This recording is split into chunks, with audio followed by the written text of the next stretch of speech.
Hello YouTube, it's Christian and Cody. We are back this week for our Rules of Real Estate. We are shooting from Chelan, Washington. We're just about to head out and realized we haven't filmed a video for Monday, so we're doing it here. Hopefully the audio comes out correct for you all, but today's rule of real estate is don't build a boat before you catch any fish. We have a lot of reasons for this, but I'm gonna let Cody kick off the topic. Yeah, so the first thing people want to do is they want to get expert advice on the legal, and then they want to figure out property management. They want to build all the back-end components of a solid business. It's a great idea, except for the fact that while you're doing that, you're not spending time actually buying real estate.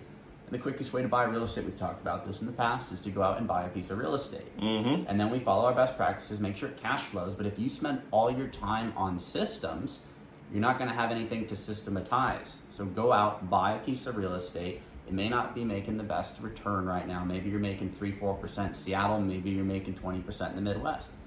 It may not be the perfect system, but if you spend all your time on systems, you'll never have anything worth owning or systematizing. And I think where a lot of people have gotten stuck is if you read a real estate book, how to get into real estate, they're going to teach you as much as they can. So they're going to put all of it in the book. And if you read the book cover to cover, you're going to end up reading, hey, you have to learn this analysis, then you have to build your team. Who's your lawyer going to be? What's the right LLC structure? And people get stuck on that. So by the time they have a question for us, it'll come through, Instagram, text, email.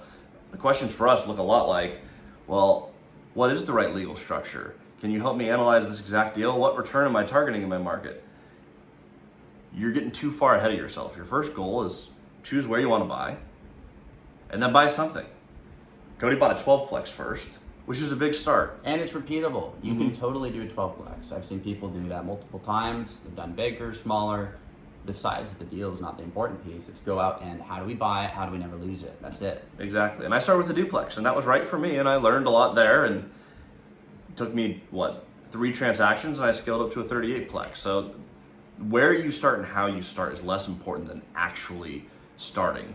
The other thing that you're going to prove to yourself is if you metaphorically cast your line out and you catch a fish, like, hey, there's fish here. I know how to do this. You're going to get some skills that you wouldn't otherwise have. That's why we call it don't build a boat before you have any fish. The last thing you want to do is choose a market that's not right for you, choose an asset that's not right for you, and you build all your systems, you build all your relationships, you get out there, you have no luck at all, and you go, I hate this, I quit. I spent all this time. Just choose your market. Yeah, and on that point, the fish you're looking for may not be in that pond. You may have to go somewhere else, but if you build all your systems, you build the boat for that pond, well, now all of a sudden you're out of luck. If you find an area where you can buy real estate, then there's probably an opportunity there. But if you just build your system so that you can be the best in a specific area and it doesn't work out the way you think it will, well, now you just blew, number one, a bunch of time, a bunch of money, and a bunch of resources, which that costs you a lot, because we did everything we did in 12 months. We just passed 1 year. That's why we're in Chelan. We're actually meeting up with one of our good friends, Adam. But 1 year of partnership as of this week. We did a lot in a year. And if you're blowing a year building systems on an unproven market, unproven model, it's probably going to cost you a lot, because that would have cost us financial freedom. Yeah, which brings us to another point. Real estate isn't get rich quick. It's just get rich for sure a lot quicker than people in the 9 to 5. If you buy on good principles. Which is why we're sharing all of ours here on this channel. But a key factor that I think a lot of people don't realize when you're getting started is you're probably not cash flowing $100,000 a month in your first year of real estate. I know, right? Dang it. Time is a huge factor in real estate. Every year, rents should go up a little bit, which should increase your cash flow. Values go up on average over time, even more predictably on larger assets. You need time in this. So as you're building out all your systems, every year that you're not buying real estate, this took me longer to figure out than Cody, is just you're not getting cash flow, you're not getting appreciation, you're missing out on wealth creation. If all Christian did was buy his 2 duplexes 8 years ago, that would be insane. They'd probably be paid off today. But you couldn't be where he's at today. He'd be a little bit further probably. But the main thing is you just have to go out and buy said real estate.